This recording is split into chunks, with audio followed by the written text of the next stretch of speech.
الحمد للہ رب العالمین وصلی اللہ علی محمد وآلہ الطاہرین ولعنۃ اللہ علی اعدائہم اجمعین الی قیام یوم الدین۔ وقال اللہ تعالی وهو اصدق القائلین وَلَقَدْ بَعَثْنَا فِي كُلِّ أُمَّةٍ رَسُولًا۔ موضوع گفتگو نبوت کہ جو اصول دین میں سے تیسری اصل ہے، اور اب تک اس موضوع پہ گفتگو کا سلسلہ جاری ہے، اور نبوت ہی کے ضمن میں جو موضوعات آ سکتے تھے اختصار کے ساتھ سادے الفاظ میں اب تک کچھ بیان کیے۔ انہی موضوعات میں سے ایک موضوع ہے وحی۔ جیسا کہ آپ کے علم میں ہے کہ نبی کی تعریف، نبی کون؟ انسان المخبر عن اللہ سبحانہ و تعالی، کہ وہ انسان کہ جو خبر لے کے آئے اللہ سبحانہ و تعالی کی جانب سے بغیر واسطۃ احد من البشر، اور اللہ اور اس کے درمیان کوئی بشر نہ ہو۔ اب اگر بشر نہ ہو تو کوئی ملک ہو سکتا ہے، بالکل ملک ہو سکتا ہے، جیسے کہ جناب جبرائیل علیہ السلام۔ بس انبیاء علیہ السلام پر وحی نازل ہوتی ہے، اور انبیاء علیہ السلام جو خبر دیتے ہیں، جو علم ان کے پاس ہے، در حقیقت وہ وحی کی وجہ سے۔ اب وحی کی کیفیت کیا ہے، کیا ہم سمجھ سکتے ہیں؟ تو پہلے مرحلے میں یہ چیز ذہن میں رہے کہ خود لفظ وحی قرآن مجید میں مختلف معنوں میں آیا۔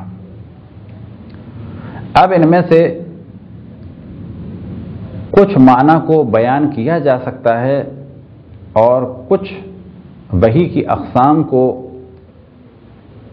رسول کے علاوہ بھی کچھ لوگ محسوس کر سکتے ہیں، لیکن وہ وحی کہ جو ہمارے موضوع گفتگو ہے، یعنی اللہ سبحانہ و تعالیٰ کی جانب سے نبی پر ایک خاص طریقے سے وحی نازل ہونا، اسے ہم نہیں سمجھ سکتے، اور دنیا میں کوئی بھی شخص نہیں سمجھ سکتا مگر یہ کہ وہ خود نبی ہو۔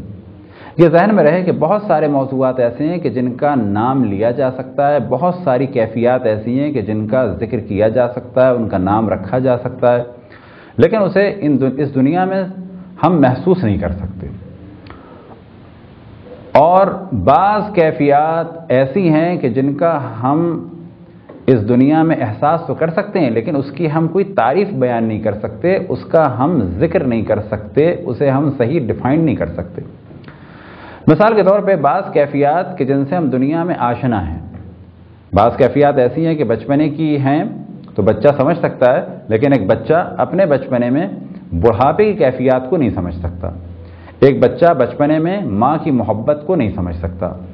ایک بچہ بچپنے میں شادی کی اگر کسی کو خبر دی جائے، مثال کے طور پہ کوئی نوجوان کسی جگہ شادی کرنا چاہتا ہے اور ماں باپ اس کے راضی ہو جائیں، جو لذت اس نوجوان کو حاصل ہوئی وہ لذت ایک بچہ ابھی نہیں سمجھ سکتا، کیونکہ ابھی اس کی وہ عمر نہیں، ابھی وہ مرحلے میں نہیں پہنچا۔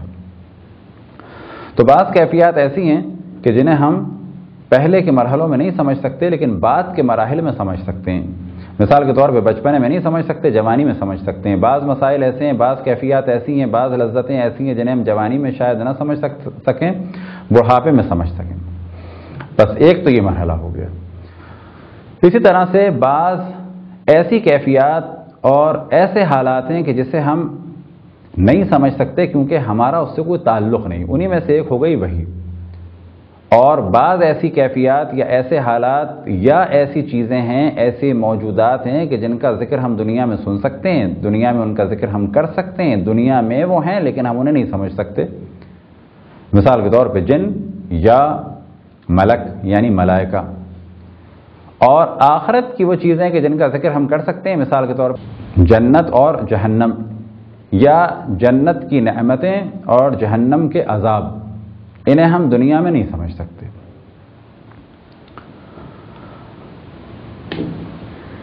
اب اگلا مرحلہ کہ بعض کیفیات یا لذتیں ایسی ہیں کہ جنہیں ہم یہاں محسوس کر سکتے ہیں لیکن ان کو لکھ نہیں سکتے۔ مثال کے طور پہ کسی پھل کا ذائقہ،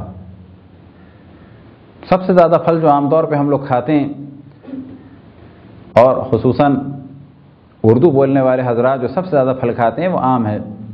کیا ہم آم کا ذائقہ لکھ کر کسی کو بتا سکتے ہیں، کسی کو سمجھا سکتے ہیں؟ نہیں سمجھا سکتے۔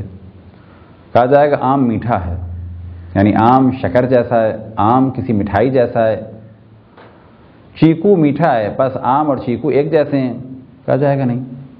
کچھ کھٹا کچھ میٹھا، یعنی موسمبی یا نارنجی جیسا آم ہے، کہا جائے گا نہیں، لکھا نہیں جا سکتا۔ بس یہ ذہن میں رہے کہ انسان بہت محدود ہے، بعض کیفیات کو وہ اس دنیا میں درک نہیں کر سکتا، بعض کیفیات کو وہ اس دنیا میں اور اس دنیا میں بھی درک نہیں کر پائے گا، بعض چیزوں کو اس دنیا میں سمجھ سکتا ہے، اس دنیا میں بھی نہیں سمجھ پائے گا، اور بعض چیزوں کو سمجھ جاتا ہے لیکن لکھنے سے اور بیان کرنے سے عاجز ہے۔ اسی طرح وہی ایک خاص کیفیت کا نام ہے کہ جس کا تعلق انبیاء علیہ السلام سے ہے، اور یہ اللہ اور اس کے نبی کے درمیان ایک خاص حالات ہیں کہ جنہیں سوائے نبی کے کوئی نہیں سمجھ سکتا۔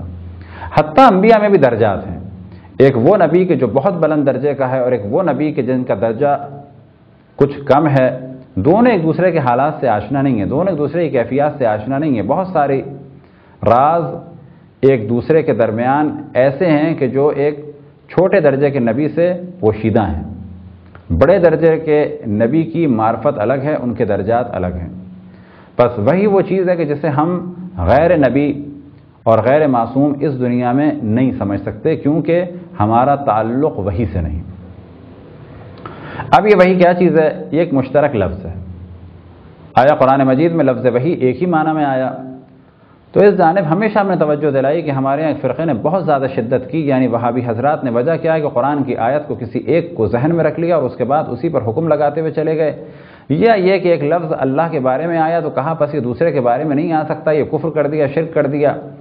اللہ کے اس سے مدد مانگنے کا ذکر قرآن میں، پس اگر غیر اللہ سے مدد مانگی تو کفر ہو گیا، شرک ہو گیا۔ ایک خاص قسم کی شدت ہے، اور اس کی اہم وجہ یہ ہے کہ پہلے انہوں نے نظریے بنائے، اس کے بعد آیات قرآن مجید کو استعمال کیا۔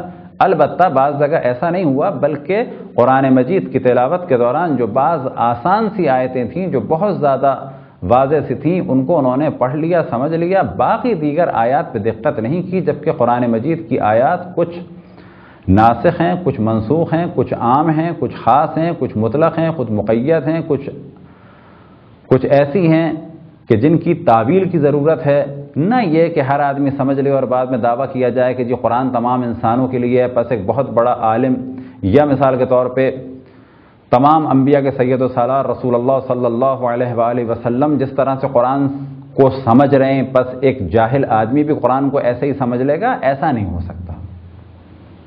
بس یاد رکھیں قرآن پورا کا پورا ہر کسی کے سمجھنے کا ہے بھی نہیں، کیونکہ اس میں محکم بھی ہیں، متشابہ بھی ہیں۔ اگر قرآن ایسا ہی ہوتا کہ ہر جاہل اس کو سمجھ سکے تو بہت مشکل ہو جاتی، خصوصاً متشابہ آیات کے لیے، اور عام اور خاص میں، کیونکہ عام کہیں پر ہے، خاص کہیں پر ہے، مطلق کہیں پر ہے، مقید کہیں پر ہے۔ تو یہ ایک نادانی ہوئی بعض افراد سے، اور وہ اپنی شدت میں بڑھتے چلے جا رہے ہیں۔ اس کا نتیجہ یہ ہے کہ وہ ہر کسی کو بڑی جلدی بڑے آرام سے کافر کہہ دیتے ہیں، نہ فقط چند خاص فرقوں کو جن میں شیعہ ہیں، بلکہ وہ سبھی کو بڑے آرام سے کافر کہہ دیتے ہیں۔ بڑی جلدی نظریات بنتے ہیں، بڑی جلدی نظریات خراب ہوتے ہیں۔ البتہ قرآن مجید کے ذریعے سے نظریات خراب کرنے کا ایک سلسلہ، یعنی قرآن مجید کو غلط طریقے سے استعمال کرنے کا ایک سلسلہ کہ جس جانب اس جانب توجہ رہنی چاہیے، وہ یہ کہ کوشش کی جا رہی ہے کہ بعض لڑکیاں لڑکے، بعض ایسے افراد کے جن کا تعلق قرآن مجید سے ہے بھی نہیں، وہ قرآن مجید کی بعض آیتوں سے کھیلیں، بعض آیتوں کے معنی کریں اور اس کے بعد خاص نظریات پھیلائیں۔ یہ ایک ایسا سلسلہ ہے کہ جو انتہائی خطرناک ہو جائے گا آنے والے زمانے میں۔ بس قرآن ایسی کتاب نہیں ہے کہ جو ہر انسان سمجھ سکے، گو کہ انسانوں کے لیے، لیکن ہر انسان نہیں سمجھ سکتا، اور اس کی دلیل کے لیے اتنا کافی ہے کہ قرآن مجید میں متشابہ آیات ہیں، کم سے کم ان کو تو ہر آدمی نہیں سمجھ سکتا، صرف وہ سمجھ سکتا ہے کہ جسے اللہ سبحانہ و تعالیٰ سمجھانا چاہے۔ پہلے مرحلے میں مثال دیں گے آسمان کی، کہ قرآن مجید میں وحی کی نسبت سما کو دی گئی، آسمان کو دی گئی۔ ارشاد خداوند تبارک و تعالیٰ سورہ فصلت آیت نمبر 12، وَقَضَاهُنَّ سَبْعَ سَمَاوَاتٍ فِي يَوْمَيْنِ وَأَوْحَىٰ فِي كُلِّ سَمَاءٍ أَمْرَهَا، کہ خداوند تبارک و تعالیٰ نے 2 دن میں 7 آسمانوں کو خلق فرمایا اور ان آسمانوں پر وحی کی اور ان کے امور بتا دیے۔ اب سوال یہ پیدا ہوتا ہے کہ اللہ سبحانہ و تعالیٰ نے کس قسم کی وحی کی اور کیا ان کو بتایا؟ کیا امر تھے جو ان تک پہنچا دیے؟ لیکن اتنی بات واضح ہے کہ اللہ نے وحی نازل کی کس پر؟ آسمان پر۔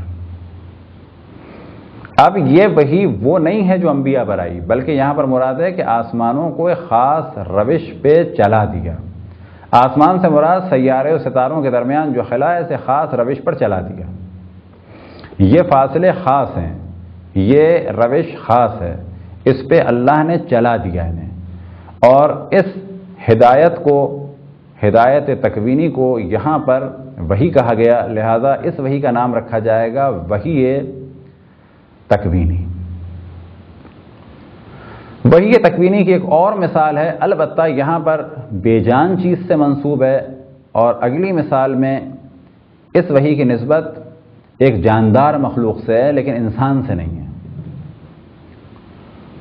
اور یہاں پہ کہا جائے گا کہ وحی بے معنی غریزہ، غریزے سے مراد جانوروں کی وہ کیفیات، مثال کے طور پہ انڈوں پر پرندوں کا بیٹھنا، اسے کہا جائے گا غریزے کی وجہ سے ہے۔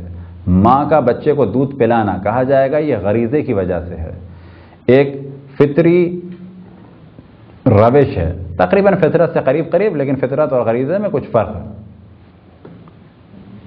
غریزے کا تعلق عموماً کہا جاتا ہے جاندار مخلوقات سے، جیسے بچے سے ماں کی محبت، انڈا دینے کے بعد پرندے کا بچے انڈے پر بیٹھنا، انڈے سے بچہ نکلنے کے بعد پرندے کی یا جانور کی خاص محبت اپنے بچے سے، اس کے کھانے پینے کا اہتمام کرنا، یہ سب غرائز ہیں۔ تو اگلے مرحلے میں خداوند تبارک و تعالیٰ کا ارشاد ہے فَأَوْحَىٰ رَبُّكَ إِلَى النَّحْلِ، کہ تمہارے پالنے والے نے وحی نازل کی کس پر؟ نحل یعنی شہد کی مکھی پر۔ کیا وحی نازل کی؟ أَنِ اتَّخِذِي مِنَ الْجِبَالِ بُيُوتًا، کہ تم پہاڑوں پر اپنے گھر بناؤ، پہاڑوں پر اپنے چھتے بناؤ۔ بس کہیں بھی آپ کو عام زمین پر شہد کی مکھی چھتا بناتی ہوئی نظر نہیں آئے گی، کہاں پر نظر آئے گی؟ بلند جگہوں پہ۔ کہاں پر؟ مثال کے طور پہ پہاڑ پر۔ آج بھی بعض پہاڑ ایسے ہیں، اگر آپ نیشنل جغرافی فلمز میں دیکھیں کہ بڑے بڑے پہاڑ ہیں، وہاں پر جاتے ہیں لوگ اور مشکل اور خطرناک گھاٹیوں سے شہد کے چھتے اتار کے لاتے ہیں۔ کس نے ان کے دل میں ڈالا؟ کس نے انہیں اس روش پہ چلایا؟ کہا جائے گا اللہ سبحانہ و تعالیٰ نے۔ اس روش پہ چلانے کے نام، روش پہ چلنے کے لیے جو نام اللہ سبحانہ و تعالیٰ کی جانب سے قرآن مجید میں وہی ہے، یعنی شہد کی مکھی کو خاص روش پہ چلایا۔ ان میں سے ایک روش کیا ہے؟ ان اتخذی من الجبال بیوتا، کہ پہاڑوں پر اپنے گھر بناؤ۔ ومن الشجر ومما یعرشون، اور درختوں پر اور بلند جگہوں پر گھر بناؤ۔ تو شاید کے چھتے وہیں پر ہیں۔ یہ کس نے ان میں ہوش و حواس رکھا؟ اللہ سبحانہ و تعالیٰ نے۔ اس ہوش و حواس میں اور اس غریزے والی کیفیت کے لیے بھی قرآن مجید میں لفظ استعمال ہوا وحی کا، اوحا ربک الی النحل۔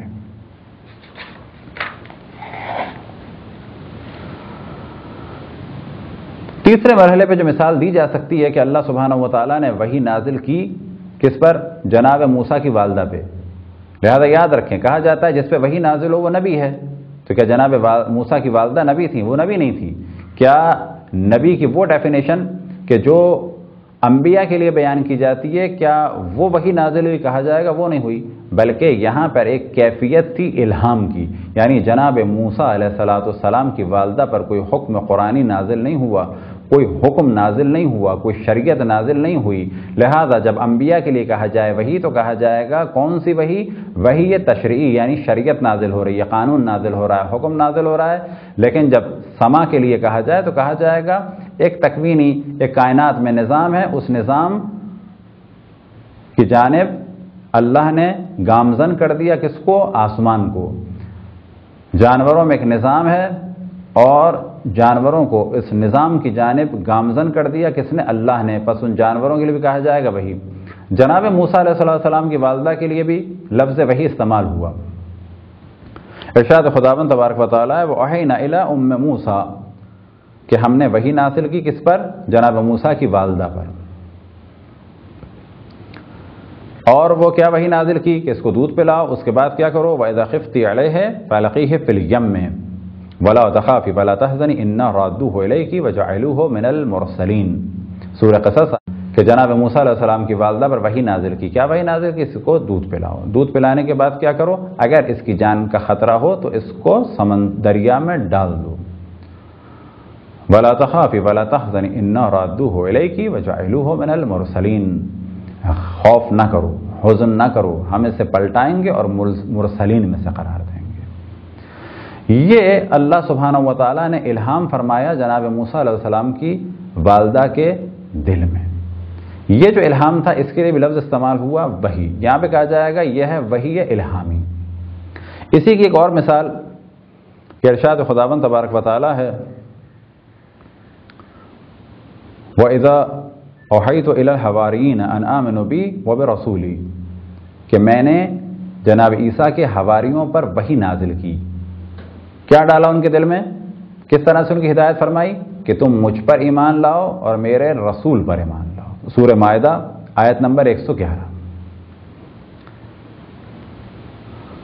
تو معلوم ہوا اسی طرح سے ملائکہ پر وحی. ارشاد خداوند تبارک و تعالیٰ ہے اِذْ یُوحِی رَبُّکَ إِلَى الْمَلَائِکَةِ سورہ انفال آیت نمبر 12. بس معلوم ہوا کہ یہاں ملائکہ پر وحی نازل ہوئی. کیا ملائکہ انبیاء ہیں؟ کہا جائے گا نہیں. بس پھر دوبارہ بیان کریں کبھی سما پر وحی یعنی آسمان پر یعنی آسمان خاص روش پر ہے. پھر شہد کی مکھی پر وحی یعنی شہد کی مکھی اس خاص روش پہ چلے. قرآن مجید پہ شہد کی مکھی کے لیے قرآن مجید میں شہد کی مکھی کے لیے لفظ وحی استعمال ہوا.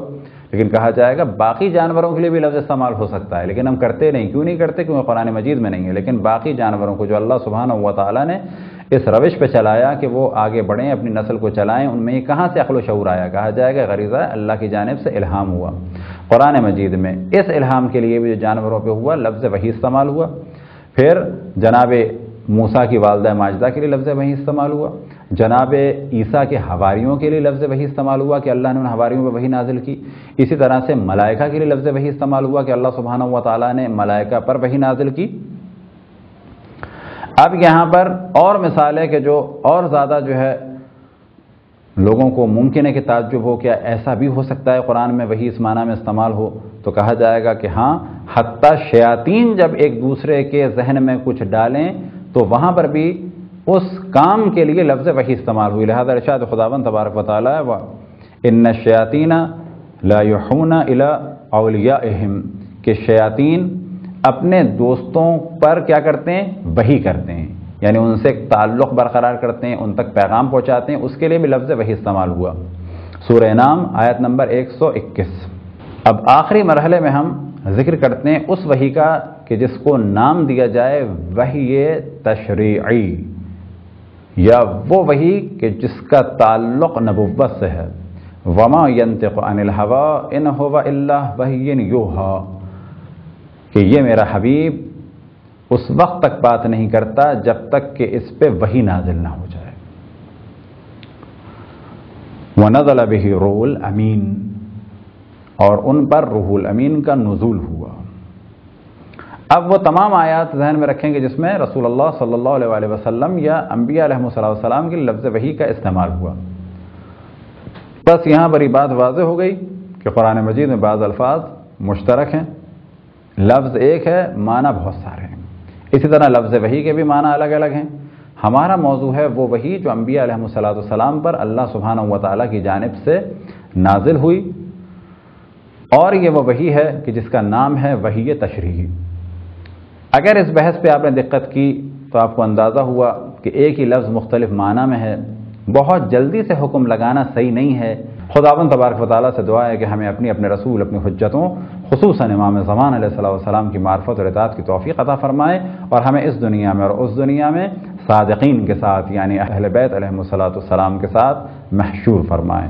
وصلی اللہ علی محمد وآلہ الطاہرین.